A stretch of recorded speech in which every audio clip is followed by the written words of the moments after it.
السلام عليكم، كيفكم يا جماعة؟ إن شاء الله بخير. رجعت لكم بفيديو جديد، واليوم بنسوي أشهر مكرونة سويتها. نزلتها قبل على التيك توك زي ما تشوفون، جابت تفاعل مرة قوي ما شاء الله. فاليوم قررت إني أسويها فيديو على اليوتيوب.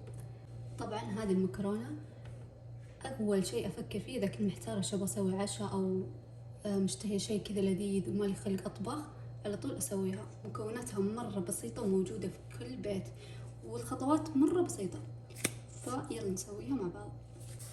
أول شي خلونا نشوف المكونات اللي نحتاجها. هنا عندي بصلة صغيرة وفصين ثوم فرمتهم ناعم، معجون طماطم، والبهارات فلفل أسود وكمون وبابريكا وفلفل مجروش وشوي كركم، طبعا ملح، وطبعا المكون الأساسي التونة. طبعا براحتكم بدكم تسوونها بلحم أو دجاج، لكن أنا طريقتي الأصلية أو اللي اشتهرت أسويها بالتونة، يعني كل البيت يحبها بهذه الطريقة. صدقوني إنها مرة لذيذة، أنتم بس جربوها بس واكتبوا لي التعليقات، يعني لا تستغربون. ويلا نبدأ. أول شي راح نسلق المكرونة. طبعا نحتاج بالكمية راح أحط نص الكيس.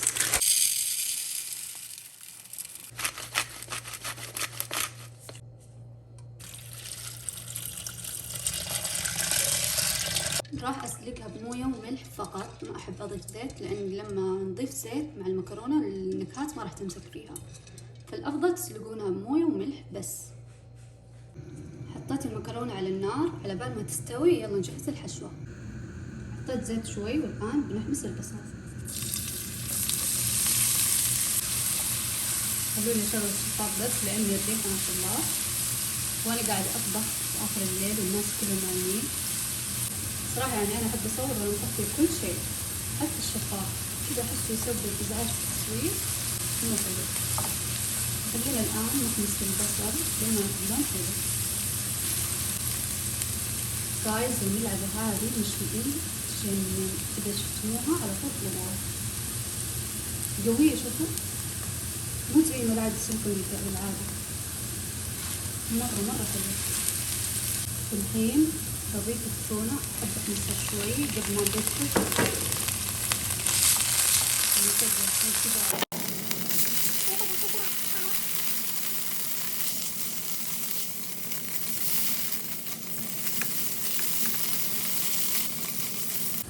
بضيف الحين معجون الطماطم. ضروري كذا تحمسونه على جنب عشان ما يصير طعمه باين في الأكل.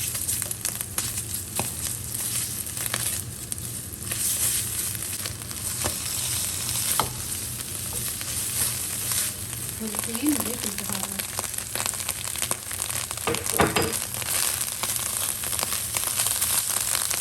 بكتب المقادير بالضبط حتى تدري. طيب يعني يمديكم تضيفون فلفل بارد، جزر، أي شيء تحبون ممكن تضيفونه، لكن أنا بعد الوصفة تحديدا ما أضفت ولا شيء، كذا فقط. المكونات مرة سهلة. تضيف شوي موية.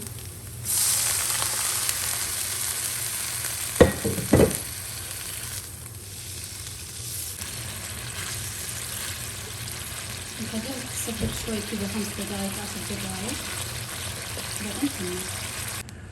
أضفت زيادة موية لأني ما أبغاها إذا تسبكت تنشف، أبغاها شوي يكون فيها موية، ما أحبها ناشفة. عندي هنا المكرونة بعد ما خلصت استواء غسلتها بموية باردة عشان ما تلصق في بعض. الحين بنضيفها على الحشوة اللي سويناها. نخلطها كذا مع بعض، خليها تتسبك تمام. أحب هذه الحركة مرة لأن الطعمات تكون مرة متناسقة، مرة متسبكة مع بعض. خليني أزيد. بسم الله. تعالي بنت، تعالي يا جماعة، نسيت أضيف الملح. نسيت إني حطيت مع البهارات.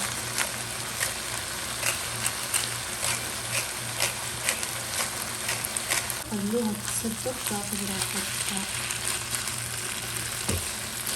على بال ما تتسبك المكرونة خلونا نجهز البشاميل. البشاميل اللي أسويه يا جماعة بشاميل كذاب، يعني جبنة وقشطة وكريمة وزي كذا. البعض ما يكون مسميها مكرونة بالكريمة، بس يعني احنا متعودين عليه نسميه بشاميل كذاب. فخلونا نجهز توضيح يعني عشان ما حد يجي يسوي هجوم، بالذات اخواننا المصريين عندهم البشاميل حاجة مقدسة. خلونا نحط علبة قشطة، 3 ملاعق جبن سايل. طبعا الكمية على حسب الصينية اللي انتم قاعدين تسوون فيها. بالعادة احط كريمة طبخ، بس الحين ما وبس كذا. احسه قليل يعني، ممكن اضيف قشطة زيادة لانه احبها كذا غرقانة صوص. المكرونة كذا خلاص صارت جاهزة. احب اضيف في الاخير كزبرة، يعني صراحة انا اعشق الكزبرة. استغرب يعني بعض الناس ما يحبونها. يا سلام لو توصلكم الريحة. هيك شي خلصنا كل حاجة. بنجيب الصينية اللي بدنا ندخلها الفرن، نسوي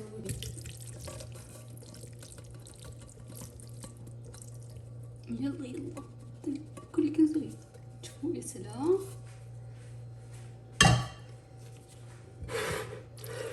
شو بدنا نعمل هيك، شوف سوي زي كذا عشان الصوص ما ينزل تحت وتصير ناشفة من فوق، عرفتوا؟ وإذا صبيتم الصوص على طول دخلوه الفرن. فأنا بروح شغل الفرن بعدين أحط الصوص بعدين أدخلها. أوكي. والحين نضيف الصوص زي كذا. بضيف على الوجه شوية موزاريلا. طبعا الموزاريلا هي اللي تخلي لونها كذا جذاب ومقرمش وذهبي اللون. شوف هذه معاها فلفل، أول مرة أجربها صراحة. تتوقعون حلوة ولا لا؟ كتروا كتروا كتروا. شوفوا دائما أنا على الوجه هرش هذه البهارات، تعطيها كذا شكل يشهي. هذه معاها فلفل فيعني نضيف شوي بس. دائما على السناب أصورها ويسألوني عنها. بالمناسبة تعالوا على السناب عشان يومياتي هناك. خلونا نسولف مع بعض. يلا ندخل الفرن بس من فوق يا جماعة، تتحمر شوي بس. الله شكلها يجنن كذا صح؟ ليتس جو. يا سلام بس على اللون يشهي والريحة خيال. خليها تبرد شوية ولا نجربها؟ أنا صراحة عادي أكلها كذا ما أحتاجها تبرد، يعني ما أحبها متماسكة مرة، بس خليها شوي تبرد لأنه مرة حارة. بعد أصور لكم يا جماعة والساعة عندي 4 الفجر، يعني باقي شوي ويأذن الفجر. فشكلي بروح أصلي وأخلص شغلاتي كذا وناكل مع بعض. أهلين، صلينا والحين وقت الفطور، فيلا ناكل مع بعض.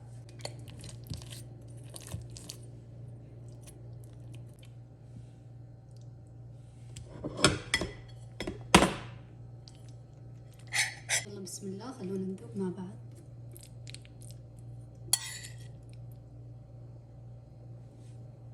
ما يحتاج أمدح طبختي صح بنات ولا؟